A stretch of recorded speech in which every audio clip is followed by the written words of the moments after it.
Never one without the other.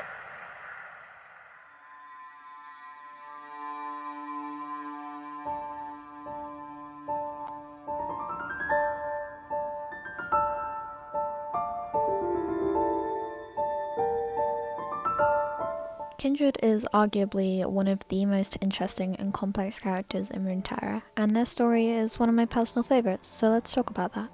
To begin to explain Kindred, you first must understand that Kindred itself is a combination of two characters, Wolf and Lamb.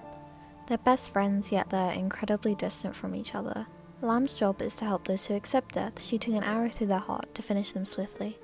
However, if you were to deny your fate, Wolf is sent after you to chase and maul you. Kindred, in essence, is a god. We have very little information on how Kindred actually came to exist. However, we do have a single voice line that suggests the beginning of Kindred.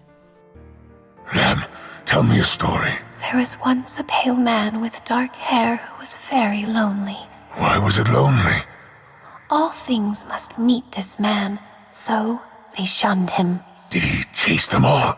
He took an axe and split himself in two, right down the middle. So he would always have a friend. So he would always have a friend. We can safely assume that this is who Kindred started out as, a lonely man who was driven to such depression that he cut himself into two. This doesn't explain why he would become Kindred and not just, die, but it does provide a platform for theories to begin. I'm not going to be getting into any fan theories today, but I will be talking about the character in a bit more depth. Kindred technically has two stories, but Forest for the Trees is more like a glorified bio. I feel like A Good Death really tells you about Kindred's character, and it has a lot more information about what she's like and what Wolf is like as well, so that's what I'll be referencing from here on. The story begins with some foreshadowing, wherein which a set of actors are performing the story of Kindred. Maggot is the victim within this play and dies to Wolf on stage. After the play is done, the play structure is mocked by the actors, remarking on how it's a predictable and tiring script. Maggot cannot sleep that night, so she leaves the camp they are staying at and ventures into the forest. She comes across a large grassy mound, with Kindred's twin masks engraved into the stone. We can assume this is a grave of sorts, and she soon realises that she's not alone. Lamb and Wolf are sat watching her, and begin to ask her questions. Wolf is eager to kill and eat Maggot, but Lamb notes that Maggot is afraid, and gives her a chance to speak. After Maggot asks their name, Lamb remarks, "In the west, I am his Ina to his Annie. In the east, Faria to his Wolio. But we are kindred everywhere. I am always Lamb to Wolf, and he is always Wolf to Lamb." Wolf quickly becomes impatient again and calls Maggot's game boring. Lamb once again defends her and quotes, "She is not playing, dear Wolf. She is frightened and has lost her own name.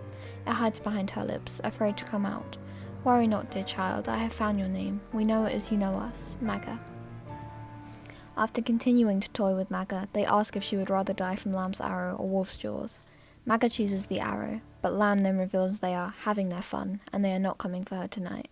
Maggot runs back to the camp after Kindred leaves, and finds it smouldering and ruined. Everybody else is dead. The story ends with Maggot back on stage, performing as a more graceful representation of Kindred. She feels a sharp pain in her chest, and the story ends. So phew, that's a lot of story. Immediately what you might have noticed is that it's incredibly likely Kindred knew the camp would be destroyed and awoke Maggot to come and meet them in the forest in order to protect her. They stall and Lamb presents very friendly, and I could assume this is because they could sense everybody else dying at the camp. This means that it was the rest of the actors' time to die, but not Maggot's.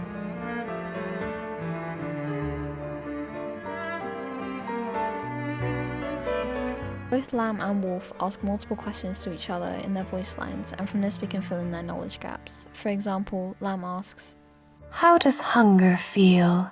and in return, Wolf asks, What sound do they make? There are emotions Lamb doesn't understand, as well as ones that Wolf doesn't. Wolf sees tears as water, but Lamb understands what they are. She also understands denial, and even taunts Carthus about his singing. His song sounds good. The singer mistakes melody for substance. Another very interesting point is when Kindred buys a Blade of the Ruined King in-game. Lamb remarks, "Forged in a land unwelcome to us." If you read up on the Blade of the Ruined King lore, you'll see that it's named after Callista's uncle. If you don't know who that is, he basically messed up the Blessed Isles and made it into the Shadow Isles, trying to resurrect his dead wife. The line suggests that Kindred perhaps doesn't agree with the Shadow Isles, and I assume the creation of the Isles messed up how they do their work. Another important thing to note is that Lamb doesn't understand emotion, despite being the nicer half of the pair. She asks Wolf, Are you there, dear wolf? I am, little lamb. Are you sad? I am. What does it feel like? A long hunt with no kill. Lamb doesn't feel any emotion, whereas Wolf experiences an overwhelming amount of it. In conclusion, Kindred is the embodiment of death and acts accordingly. I find it very interesting that within the Collar story, Lamb appears childlike and friendly, which sort of contradicts the image that her voice lines create. The way that she toys with Maga and pulls the cruel joke of "we're here to kill you" really strikes out from her general character in my opinion. Nevertheless, Kindred definitely has one of the most interesting lore out there, and I really hope that it's fleshed out even more soon.